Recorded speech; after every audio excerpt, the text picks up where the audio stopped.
Ron Goulart was an American popular culture historian and mystery, fantasy, and science fiction author, passed away on January 14, 2022. He was 89. Goulart's first professional publication was a 1952 reprint of the SF story Letters to the Editor in the Magazine of Fantasy and Science Fiction. This parody of a pulp magazine Letters column was originally published in the University of California, Berkeley's Pelican. His early career in advertising and marketing influenced much of his work.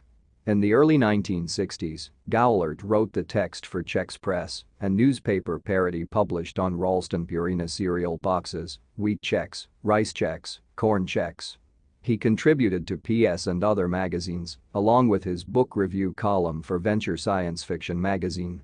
Cheap Thrills, an informal history of the pulp magazines, 1972, is his best-known non-fiction book.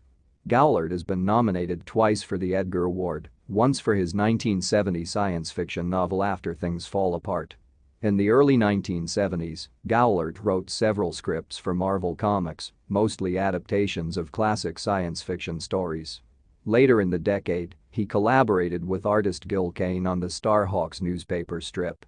In the early 1990s, he scripted Marvel's Tech War Comics series. Several fans, friends, and supporters reacted and stated their condolences on social media websites following this tragic news.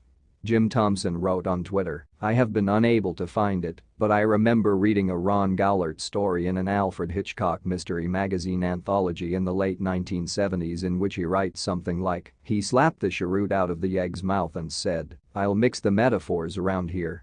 Please kindly scroll down and use the comment box to share your feelings about the heartbreaking news for tributes and prayers. Please keep in mind that the family needs privacy. Please respect them during this difficult time. R.I.P. Star News waiting for more official information, so stay with us. Don't forget subscribe to notified up next videos. Thanks for watching.